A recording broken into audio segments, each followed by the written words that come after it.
Olá amigos, boa tarde, tudo bem? Aqui hoje em nome de Processo e Revista Ebraju, estou com meu colega, com meu amigo Antônio Minotto. Olá, boa tarde, bom dia, boa noite. Professor de Direito Constitucional. E hoje a gente vai falar sobre o princípio da duração razoável do processo, artigo 4º do novo CPC. Vamos ver se agora respeitam isso, né? Porque estava na Constituição, agora colocaram no CPC. Isso. Vamos lá. Olha, é o seguinte, a nossa Constituição, estamos trazendo o processo para discussão constitucional. A nossa Constituição, ela tem a classificação dela é prolixa, né? Porque ela é longa, trata de muitos temas. E nós temos um cacoete que é assim, a gente acha que porque está na Constituição, está na realidade. Né? Assim, bota na Constituição que você transforma a realidade. Como se a lei tivesse esse condão. Quer dizer, porque está na lei, está na sua realidade também. Se fosse assim, imagina, direitos fundamentais, né? Direito à segurança, intimidade, igualdade, liberdade, imagina. A gente sabe que não é assim.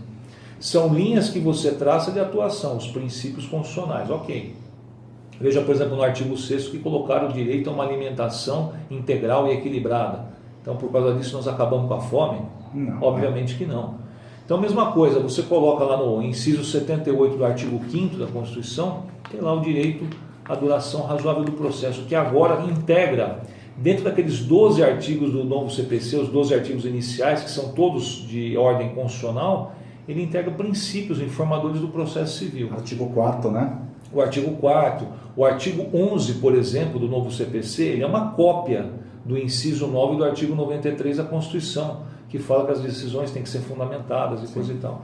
Então, agora, você usou uma expressão meio popular no começo, mas acho que teve esse clima para o novo CPC, que é essa coisa do agora vai. Vamos ver, né, se agora os juízes vão respeitar. São 12 artigos iniciais do novo CPC só com matéria constitucional. Que antigamente, o Papini como advogado deve saber disso, tem essa experiência, você falava, olha, excelência, as decisões têm que ser adequadamente fundamentadas, né? Inciso 9 do artigo 93 era como se você estivesse falando, assim, sabe, uma coisa mais exótica do mundo que você possa imaginar. O juiz nem considerava o que você falava. Agora está no novo CPC. Não dá para dizer que, olha, é a Constituição e eu não vou lá buscar na Constituição, eu vou julgar com o CPC. Então está no CPC. Só que tem um negócio, Papini, é assim. Como eu falei do compromisso, a lei não acaba com a fome, né? Você coloca lá alimentação balanceada, não acaba. Então, assim, fazer a simples previsão de que eu tenho direito a uma duração razoável do processo, não quer dizer que o processo, de um dia para o outro, ou quando a lei entra em vigência, tornou-se célere. É isso ou não? Eu acho que sim, eu acho que são coisas diferentes. Você pode resolver a questão da duração razoável do processo. Primeiro, administração da justiça. Por exemplo, quem advogou no processo físico e hoje advoga no processo digital, sabe a grande diferença que tem em termos de prazo de tramitação de um feito. Verdade. Dos autos físicos para os digitais, né? Hoje o processo digital, entre início da demanda e execução definitiva do julgado, a gente está falando de 2 anos. Pessoal, vamos fazer uma ressalva, como o Papinho está colocando, que nós estamos falando de uma realidade, nós estamos aqui em São Paulo. Sim. Que é o processo eletrônico aqui. Muitos locais têm processo eletrônico, outros ainda não têm. Então façam as devidas ressalvas. Quem não tem essa realidade. Façam a ressalva que 99% da minha advocacia está no Fórum João Mendes Júnior.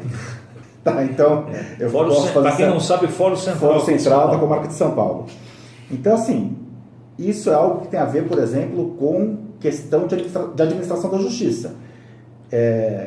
Seria algo muito longo para se falar, mas vou tentar resumir a ideia. Se o judiciário tivesse uma política mais dura de punitive damage no Brasil, de danos morais punitivos, contra quem comete erro, contra empresas que negativam indevidamente o nome de clientes, etc, etc, etc, talvez o volume de demandas da justiça fosse menor. Tá? Para muitas empresas hoje, é mais barato você ter um corpo jurídico do que você solucionar processos internos que melhorem a relação daquela empresa com o cliente. Tá? Eu estou falando assim em questão de dano moral, mas em vários outros assuntos. Olha, você que está assistindo a gente... Eu só queria abrir esse parênteses. Eu trabalhei no começo da minha carreira, quando eu era estagiário, eu trabalhei num grande escritório de advocacia trabalhista, que foi uma grande escola para mim, inclusive, não vou falar o nome dele agora, mas aquele escritório fazia relatório e advogava assim para grandes empresas. Ele fazia relatório, verbas duvidosas do direito do trabalho. Então, hora extra para gerente, periculosidade, salubridade. E a conclusão do relatório era, se aquela empresa não pagasse verba alguma aos seus funcionários, aplicasse no mercado financeiro, se 100% dos funcionários do Exatos ajuizassem ações trabalhistas, ainda era vantajoso. E se 100% deles ganhassem, que é algo impossível de acontecer, pelo tempo médio de tramitação de um processo, seria vantajoso. Por aí você vê, né? Então, assim, agora, pessoal, o que o Papini está falando, eu ia falar aquela hora... Isso a gente está falando de administração da justiça. Exatamente. O que eu estou falando agora é o seguinte, por exemplo, vou falar um negócio aqui meio polêmico, mas a gente não é de escapar de polêmica, né, Papini? Não. Seguinte, juizado especial... Ou de treta, né? Juizado especial, e isso eu posso falar, você que está aí na Bahia, no Amazonas, em Goiás, em Minas Gerais, Rio Grande do Sul, a realidade é mais ou menos a mesma. Juizado especial hoje você pode chamar de departamento jurídico de grandes empresas. Sim. Porque olha, 80 a 90% do movimento de juizado especial, o que é? Telefonia e plano de saúde. Só. O resto é tudo bem, a briga do vizinho, você foi tirar teu carro da garagem, bateu no carro do cara, derrubou a árvore, jogou lixo no vizinho do outro, você fez barulho, enfim, aquelas discussões menores. Agora, o resto, 90%, na minha opinião, se o Papini discorda, pode discordar, concordo. Não vamos deixar de ser amigo por isso. Concordo. É departamento jurídico de empresa. Agora eu te pergunto, por que é que essas empresas não resolvem os problemas? Vamos Por que não resolve o problema? Por que está sempre reclamando da mesma coisa? Cortou meu serviço, negativou meu nome sem poder, não sei, fui exposto a tratamento vexatório. É sempre as mesmas coisas. Vamos abrir esse parêntese? Hoje tem um projeto piloto no Rio de Janeiro, que é uma coisa assim, está aquém da imoralidade. As principais empresas demandadas no Judiciário Fluminense, elas estão patrocinando junto ao Poder Judiciário Carioca, ao Poder Judiciário Fluminense, um núcleo de conciliação no qual a parte vai poder entrar com uma ação sem participação alguma de advogado. Esse núcleo patrocinado... Mas já é assim, juizar até 20 salários mínimos. Não, mas é uma coisa mais ampla. Podendo até ultrapassar esses valores, eu não vi agora direito a formatação. Os advogados cariocas estão horrorizados com isso. Não sem razão, né? O problema é isso ser patrocinado pelas empresas. Vamos colocar, dizer que a gente vai colocar o Ney Fernandinho Benamar, então, para criar um núcleo de conciliação criminal? É o equivalente, né? Então é assim, na verdade você vê esses problemas todos e é assim, uma coisa também que eu observo, isso é só ler jornal, pessoal. Essas empresas, por exemplo, telefonia, sempre estão na lista das maiores reclamações, todas. Eu não estou fazendo nenhuma acepção de empresa, tá? Não estamos aqui para falar nenhuma empresa XYZ. Não, todas elas estão. Todas elas prestam serviço péssimo. Todas de telefonia, TV a cabo, todas estão na lista de reclamações. E levam multas. Por exemplo, a Anatel aplica multas grandes. Aí você fica vendo negociação de multa, que a multa vai ser perdoada. Então para que multar? E isso acaba impactando no judiciário, ou seja, o juiz, se tiver algum juiz aí me assistindo, pode botar no comentário, se não concordar, pode colocar, mas se concordar, coloca também. O juiz está sendo rebaixado na sua função, tendo que fazer audiência, sempre as mesmas coisas, as mesmas reclamações, repetitivo, e não resolve aquilo. E aí? Então, assim, o juizado especial, para entrar no tema que nós estamos falando, que é de celeridade, que era para ser uma coisa rápida, acaba não se tornando uma coisa rápida. Ou então... Aliás, desculpa, uma coisa célere. Ou então ele é distorcido e querem fazer tudo rápido, que é uma outra coisa. Celeridade é uma coisa, todo mundo quer. Rapidez, assodamento é outra muito diferente.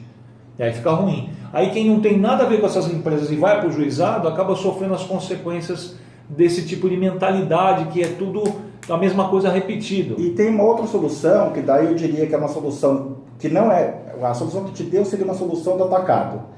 Agora a gente vai falar de uma solução do varejo.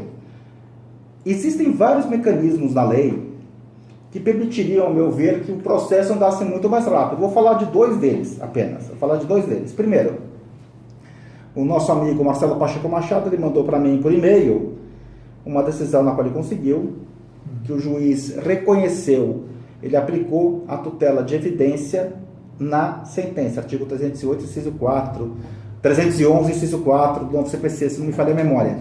O que isso significa? Essa apelação vai ter apenas e tão somente efeito Devolutivo, apelação interposta contra a sentença. Mais ainda, Minhoto, mais ainda, artigo 356 do novo Código de Processo Civil. Artigo 356 do novo CPC. Julgamento parcial do mérito. Sim. O artigo 356 do novo CPC ele prevê que o recurso de agravo de instrumento contra aquela decisão, que daí não é apelação, é agravo de instrumento, que o recurso de agravo de instrumento contra aquela decisão, ele vai ser recebido apenas efeito devolutivo e a execução provisória vai ser feita de forma igual à definitiva. Isso significa sem prestação de caução. É claro que o juiz que vai fazer uma coisa dessas, ele tem que se garantir. Ele tem que ter muita consciência de que ele fez um ótimo trabalho. Que a decisão dele vai ter um impacto que eu acho que até a primeira instância hoje não está acostumada. A primeira instância é ver esse tipo de... O novo CPC, meus amigos, o Papini sabe disso de trás para frente, o novo CPC ele tem como uma das suas linhas, eu diria, uma das suas vigas de sustentação, prestigiar o ofício judicante em primeira instância, prestigiar a atuação do magistrado em primeira instância. Agora, para fazer isso, você tem que enfrentar algumas resistências, implementar algumas mudanças, como ele acabou de ver aqui. Na verdade, em parte, isso já existia sobre o Código Buzaide de 73, que tinha o 273, tutela antecipada, aí você ligava com o 520, que era dos efeitos da apelação, né? Sempre será no duplo efeito, exceto em tais situações. Aí uma delas era quando tiver tutela antecipada. Aí alguns juízes antecipavam a tutela na sentença. O cara apelava, não tinha efeito suspensivo sobre aquela parte. Mas isso aqui tem que ser, na minha opinião, Papini, é assim, ó, é utilizar mais o que existe. O legal de ver isso, que você está colocando, é isso. E essa da execução provisória sem caução também. Né? Agora, uma situação como essa, que envolve, nesse caso aqui, envolve plano de saúde, acabamos de falar agora há pouco de plano de saúde e telefonia, me parece uma coisa repetitiva, essa negativa de cobertura, aquela contestação pré-impressa, né? Quase com um formulário. Vem o plano de saúde e apresenta aquela mesma contestação, nem importa o caso, apresenta sempre a mesma peça. Eu acho razoável que a provisória não precise de caução numa situação como essa. É isso. É isso daí. Falou? Meus amigos, até o próximo vídeo. Grande abraço a todos. Não esqueçam de assinar o canal. Isso, inscreva-se, coloca lá, curtir, seguir, os canais. Tanto no Facebook quanto no YouTube, para a gente seguir em frente, tá bom? Beleza? Abraço. Valeu, obrigado. Beleza.